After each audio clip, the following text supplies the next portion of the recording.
Chapter 15, Kill or Be Killed. Your ears ring as you come to and find yourself in the back in one of the tunnels encased in darkness. What the... Bit by bit, your eyes adjust, and as you manage to make out the pile of rubble where Tyson and Lucky were just standing, your stomach drops. Lucky? You rush over to the pile, your heartbeat thudding loudly in your ears as you fight to clear the wreckage. Come on, Lucky. Where are you? You wait a beat, listening for the slightest sign of life, only to hear a quiet groan.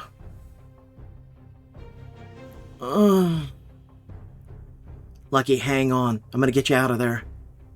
You rush to the part of the pile Lucky's voice came from, and quickly start to remove the rocks and dirt until finally you unearth her dirt-caked face and body. You have no idea how glad I am to see you right now. Don't ever scare me like that again. If something happened to you... Lucky brings a shaky hand to your cheek, and you turn your head just enough to press your lips to her palm as you breathe in her scent. Nothing is going to happen to me, Sam. I'm right. Lucky's interrupted by a coughing fit, and in the distance you hear a voice call out. Lucky! Sam! We're over here. You help Zir tunnel through the pile of fallen rocks, separating you, and as they scurry through the small hole, they look you both over. Are you guys okay? I've been better. As she spits up blood, you turn to Zir. We've got to get her out of here. I found a path out that's mostly clear. The question is, what do we do about him? Zir nods to a mound of rocks covering Tyson, as you look on, emotions overwhelm you. What do you mean? What do we do about him? I think he's earned a timeout, don't you? Zir's right. Even after everything, I don't know that I feel good about leaving him under there. I mean, yes, he's a murdering bastard, but he's also Ty. Lucky, we don't know that creep. The Ty we knew wouldn't kill innocent people because his life got thrown off track, and he definitely wouldn't try to kill us for not going along with it. He got himself this far, he can get himself out or die in these tunnels for all I care. Fair enough. If we're gonna go, we should make a start. Zir takes Lucky under the arm, and as you take her out other side, you guide Lucky towards the path to the surface. Still, you can't help but take one last look at the pile of unmoving rocks covering your friend, before settling your eyes on the way forward. Let's get the hell out of here. And before his corpse disappears, using the tunnels to avoid the chaos in the streets, you make your way back to the estate. And you and Zir settle a wary Lucky onto the couch versus the ER. Where... Oh, Jesus. Well, the good thing is that you're not bleeding too much, just a few scrapes and cuts, even though she spit up blood.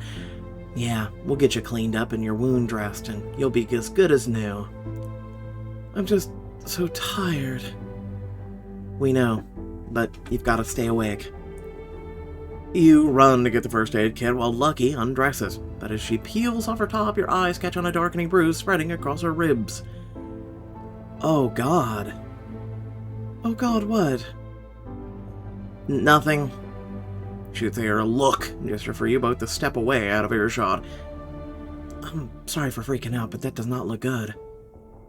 I know, I hate to ask given how crazy everything is, but can you make a hospital run? I'd go myself, but oh my God. Don't worry about it. I'd rather chew my own arm off than have to look at that get any worse. I'll be back as soon as I can. Zir rushes to the door, artfully ducking their gaze away from Lucky's wine-stained skin, and closes the two of you in with a gentle click. I know you two are hiding something from me. What is it? I should tell the truth. With a sigh, you pull out your phone and snap a picture to show her. We found this bruise stretching from your ribs to your back. Bruises just mean there's blood trapped underneath the skin. It could be superficial, or it could be internal bleeding. Maybe, but I won't lie, it looks bad. Lucky, Zir's going to get what we need from the hospital, but I'll be fine. Lucky puts the phone down resolutely and turns to look at you. Sam, I trust you more than just anyone else on the planet. If you can sit here with me and be completely chill, it's going to be handled. I won't freak out until you do. She takes your hand in hers and squeezes. It fills you with confidence until a painful grimace overtakes her face. Are you alright? Yeah, I just need a distraction or something. Anything that'll stop me from thinking about how much everything hurts. Why don't we, start getting you cleaned up like we planned? I'm sure something will come to me. You crack open a first aid kit, and Lucky rests her sliced arm in your lap. As you open an alcohol wipe and start dabbing, you search your brain for a way to distract her and wince as only one thing comes to mind. Can you believe Tyson said he did everything he did out of love? I mean, if this is love, I don't want it. You could have literally distracted her by saying how attractive she was and how beautiful she is, or anything, but no, let's talk about the killer. Lucky pulls away, and for a moment you think it must be because of the pain, but as you look up, you catch her gaze and find it full of warmth. Love never hurts, Sam. Now, love is one of the best parts of being a human. Love is stepping off of a basketball court in Stores, Connecticut, my freshman year, and having an inbox full of messages from you guys telling me how great I did, even though you were miles away. Love is also taking you to the emergency room. I'm just saying. We weren't going to miss your first game, no matter how far we were. She got you a side of your nails, chipped, bloodied from moving stones covering her in such a frenzy, she grabs an alcohol wipe of her own to clean them. Or knowing that no matter how deep I was buried, you were going to find a way to get me out. You tap Lucky's chin up to meet your gaze, and as you speak, you know every word is in truth. I love you too, Lucky. As more than just a friend. Butterflies take flight in your stomach as the words leave your mouth, and you let out a shaky breath. That's... not that it's practically the worst time to tell you that or anything. I like your timing just fine, and I love you even more. Lucky melts into your grasp, and your eyes flicker to her lips. You can't help but lick your own, drawing her own eyes downward. Your stomach seizes in anticipation, and before you know it, you're leaning in. Your lips meet hers, soft, gentle at first, then wilder and more harried. You open your mouth to take her, and as she tastes you, tavoring every lick with a guttural moan, her hand travels up your thigh. If tonight really is my last night, I don't want to just lay here and slip away. I want to feel you. Lucky. Her name comes out as a husky whisper, and for a moment you lose yourself in the feeling of her fingers skimming up your inseam. Really? This will be your last opportunity to spend with Lucky. Also, since we're still gaining fortitude, something tells me this isn't over yet. Don't talk like that. You did not share an intimate moment with an internal bleeding Lucky. Zaire will be back soon, and we'll have a better idea of what we're working with when it comes to the bruise. Plus, with Tyson dead, I'm sure the chaos will calm down soon, and we'll be able to get an ambulance to you to a real doctor. I wouldn't bank on that. Let me guess, everyone at the hospital's dead, too. You look up to find Zaire hustling through the door, a plastic bag of supplies in their hand. They slam the door behind them, taking care to turn the lock. What are you talking about? More bodies were just found. One in the middle of downtown and another by the docks, you guys.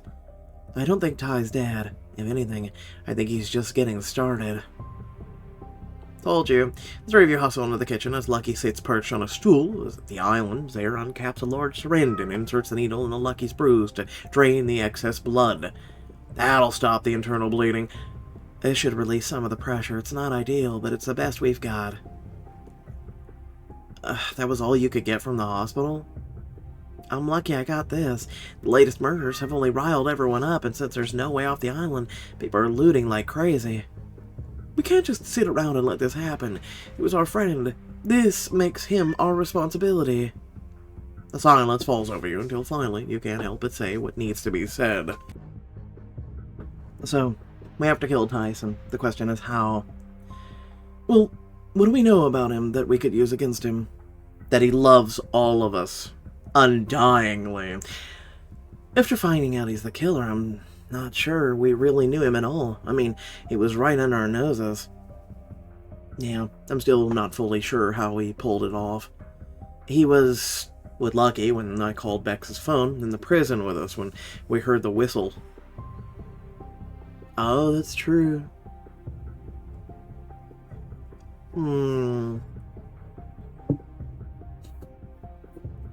Perhaps he has an accomplice. Like I've said entirely all along. How could he have been sabotaging the ferries? It was chaos down there, Sam. We got separated by the crowd. I thought it was just the nature of the day, but maybe it was all part of his plan. He used me for an alibi while he fed off people's fears. Zaire places a heavy hand on her shoulder. He used all of us. You heave a sigh. I should have seen this coming. I studied serial killers for crying out loud. I should have seen the signs. At least you didn't blame your own mother. I wish the cave-in was worse. At Lucky's confession, you both and Zaire turned to look at her in shock. If it was, you wouldn't be here. But neither would he. We'd be done with this once and for all. Instead, he's just going to keep killing people, and we don't even know how to stop him. As Lucky speaks, an idea comes to you, sending your thoughts racing. What if we could make the cave-in worse? What do you mean? I mean, things are clearly not stable down there. If we can find enough weak spots in the supports, we could cause a bigger cave-in. One that solves our problem for us. I grabbed the map of the tunnels from my mother's office. I can take a look, see which spots in the city were flagged for maintenance. Perfect. Well, when it's time to break stuff, let me know. I'm pretty pissed about having a whole mine shaft dropped on my head, so let's see how he likes it. But as she stands, she's wobbly on her feet, and you rush to catch her. Whoa. Why don't you lie down for now? Zaire and I have got this part. You lead Lucky to the couch before joining Zaire in your father's study, and you find them poring over a map laid out over the desk. Wow, these tunnels run all over the town. We definitely have our pick of location. See these? They point out the hash marks decorating the page, and you lean in to see just what the section covers. These are load-bearing support beams. If we can destroy enough of them close together, we should be able to make Sector 4 collapse. You find Sector 4 on the map, and a wave of relief washes over you. It seems like mostly forest. Are you sure it'll be just that section? I don't want us to hurt anyone we don't mean to. It's going to be a risk for sure, but I don't think we have much of a choice. Every other sector has buildings. Examine the map, and you're right. With a sigh, you may pick up a pen and start marking off places where you could set the trap. Then let's get to work. Together, the two of you work quickly, falling into an easy rhythm. Still, you can't keep your mind from wandering. This whole thing is so insane. I thought I was coming home for a week to see my friends, but now, so many of them are dead. Destiny, Coda, not to mention so many others, including your mom. Zaire's lips tighten, and you squeeze their arm. It just all seems so unfair. No matter what we do, there's nothing that can make up for it. After everything that's happened, I feel like I'm losing my humanity, you know? It's not you. This just hasn't been a very few human days. Modern society lets us forget that it's, at its core, this is a kill-or-be-killed kind of world. Pretty much. You aren't any less human just because you're willing to fight for your survival. I just hope you don't see me differently after this. For a moment, things are silent, and then... I probably will, but only because you'll be different. I know you, Sam. There's no way you could go through something like this and not come out on the other side a different person. Yeah, I guess you're right. But... just as the lead weight starts to settle in your stomach, Zaire nudges your shoulder with theirs and turns to look at you with a smile. But if you're worried about me, not feeling the same about you, don't have to worry. Deep down I know who you are, Sam. There's nothing you could do that would shake that. I could kill you. How about that? Their blatant faith in you fills you with warmth you've only never known in their presence, and without hesitation you wrap them in a hug. Thank you. Seriously, I don't know what I'd do without you, especially these last few days, even though you firstly accused them of being a killer. You do exactly what you're doing right now. What you have to do. But luckily for you, after going through all this crap together, you're stuck with me. You pull back to meet Zare's eyes, and as they smile, you can't help the way your eyes flicker to their lips. As your eyes linger, Zare freezes, and their voice comes out a whisper. Sam, what are you doing? Wondering. If Jackson's really on the loose, we should get serious, unless there's something you'd rather do instead. Really? Much like all the other ones, just say no, kids.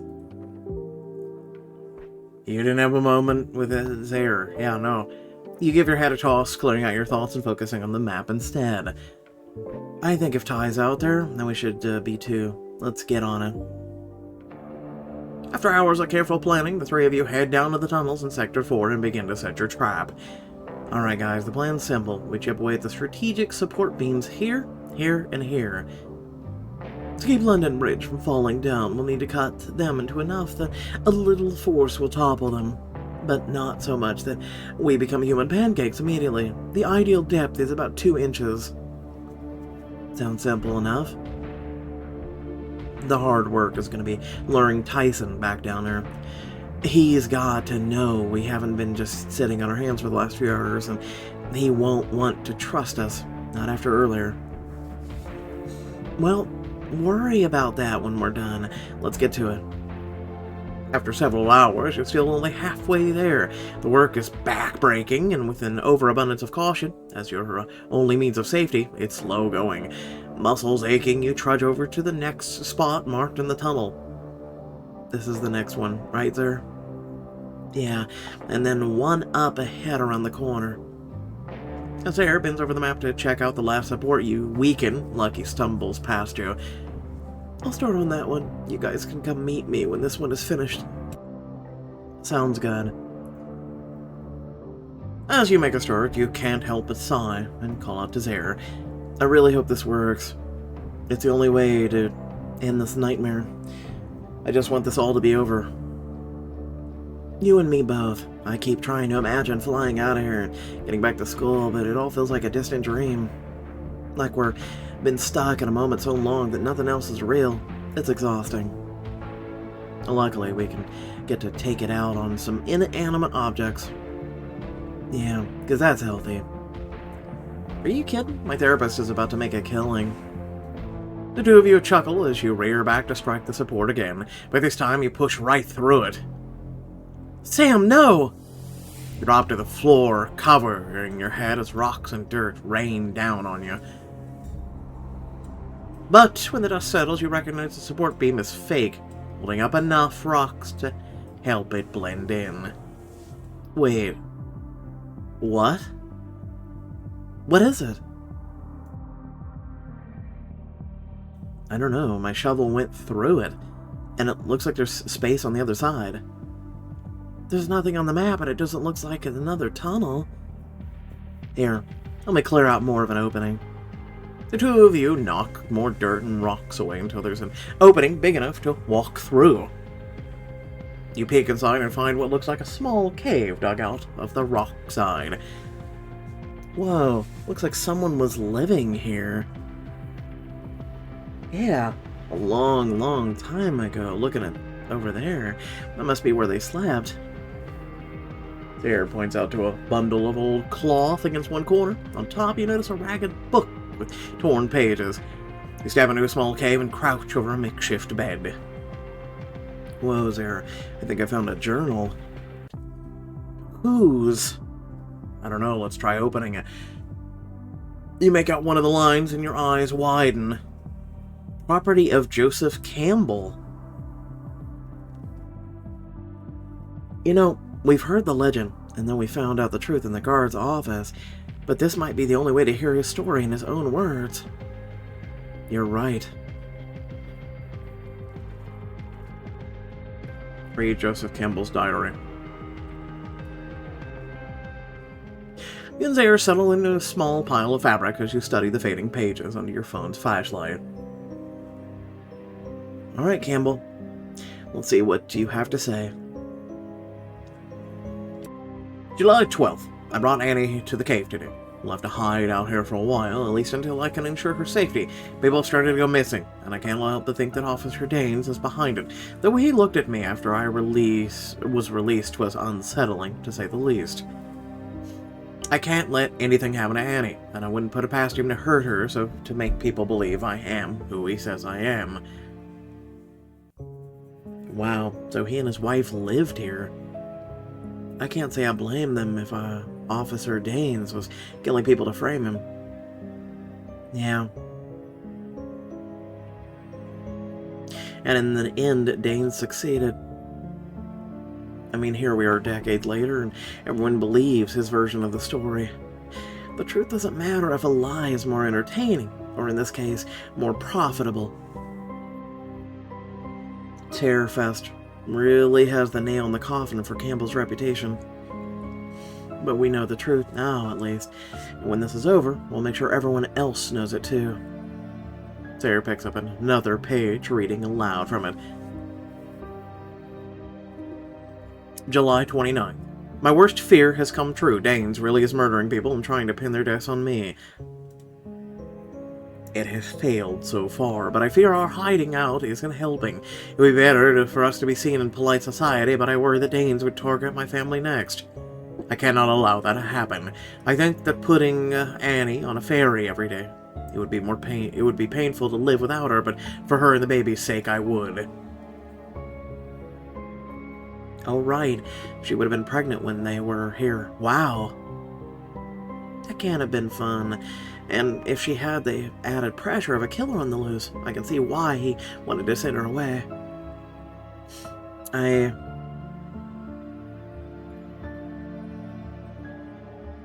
wish I could have done the same. If I could go back and put you all on the ferries the moment this started, I would have. And where would we have stayed if you did? Who else would have suffered Tyson's wrath in our place? I can't play the game of what if, Sam. We made the choices we did, now we just have to live or die with them. I know, but it doesn't make it any less difficult to swallow.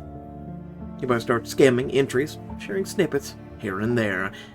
You know, not everything in here is doom and gloom. Listen to this. Today, Annie and I got caught in the rain. Instead of running for cover, we splashed along and took a walk. It was a wonderful day. That's really sweet, actually. Sounds like they really loved each other. Yeah, it seems like it.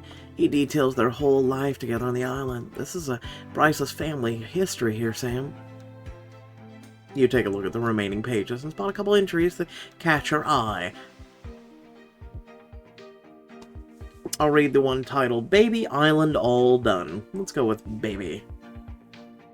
August 7th. Annie insists on asking me if I want the baby to be a boy or a girl, but I refuse to answer. It annoys her very much. But in the privacy of these pages, I'll say the truth is I would like a daughter. I want to name her mother after my mother, Clara. But the most important thing in the world is that this baby will have the best mother in the world, and I will do my best not to let either of them down. You got to admit, that's pretty sweet. Yeah, it's awful what happened to them. I'm glad that his hopes for his family won't be forgotten. The Island.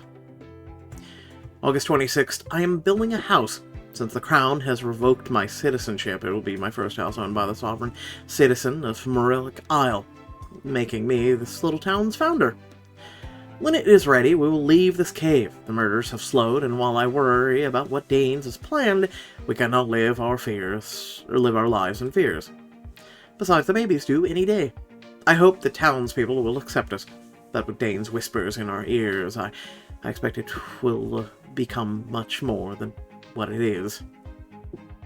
But as long as my family can live happily and peacefully in the home that I'm providing, the island will do just fine.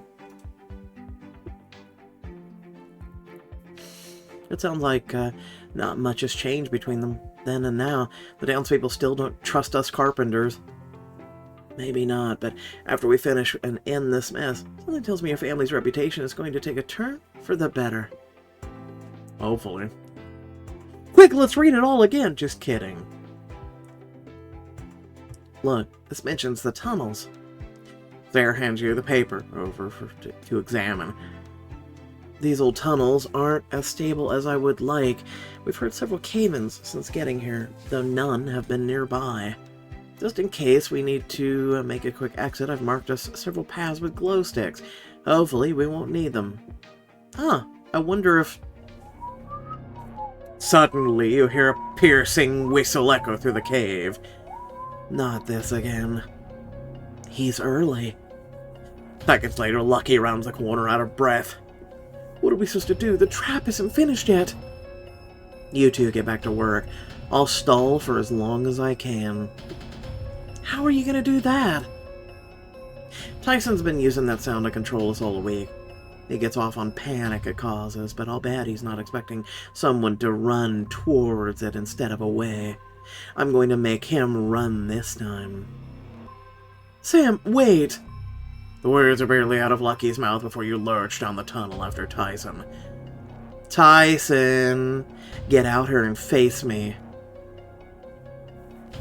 You speed around a corner and then down a long shaft as you follow the whistle's echoes. I know you're here. You slow your breathing, quieting yourself until only the discernible sound is your pounding heart, your footsteps, and a quiet sizzle from somewhere in the darkness.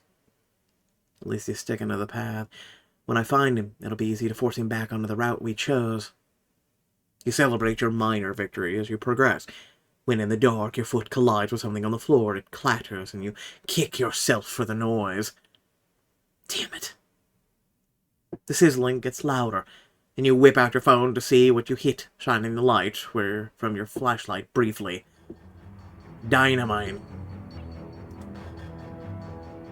All of a sudden, Tyson sticking to your path. Makes sense. The trap we laid. He was never going to scare us off. He was trying to trap us with it. There, Lucky, get to the ground. You make it a few feet before the dynamite explodes, rocking the tunnel around you. The tunnel, it isn't going to be able to hold. But suddenly, that isn't your biggest problem anymore. Through the shower of loose dirt and small rocks, you see Tyson standing in the tunnel up ahead of you, blade glinting in his hand. You rang. What were you expecting? This guy's smart. Seriously, what were you expecting? You tried to play Predator, and you're not a Predator at all. Anyway, without further ado, thanks for watching. Please remember to like, share, and subscribe. Head down to the pinned comment. Please consider supporting. With all the content that I've been putting out this week, and especially last week, with over like 30 plus videos, you should probably, I don't know, check those out. Maybe try supporting the channel. It'd be great. Seriously. Other than that, yeah, let me know what your thoughts down in the comment section are. I really, Okay, let me put it this way. I'm going to do it really quick. First and foremost, the chapters are getting shorter, as you can tell. Yeah, we didn't pick all the diamond choices, which were just Mount Chicken Wow. What else is new, okay? Aside from that, like, injuries just keep getting ignored. Like our own. We've been stabbed. Listen, we ourselves should be at the hospital. And then, like, you've got Lucky over here. Hey, internal bleeding, how are you? Well, I've got this needle. And we're going to take out some of the blood. It'll relieve some of the pressure, which is true. But you realize that blood is going to continue. It's called internal bleeding for a reason. It's going to continue building back up. Okay? Like, and eventually, if you don't get it taken care of, it doesn't matter how many needles of blood you remove, she's going to die. So, like, you know, I'm just saying, like, there's a lot of nonsensical stuff, and a lot of people have said that, you know, there aren't people writing these chapters at this point. It's, you know, something else. So I'm starting to believe them, because it just doesn't make any sense. It just doesn't make any sense, especially with all the apps and things that I've used to chat with it. Like, that you can do something and 5 minutes later it will completely forget. And I feel like this is what's happening, and I didn't want to believe it. I thought it was just bad writing. Technically, it's still bad writing. It's just by a non-sentient creature. Anyway, thanks for watching. Catch y'all later. Peace out.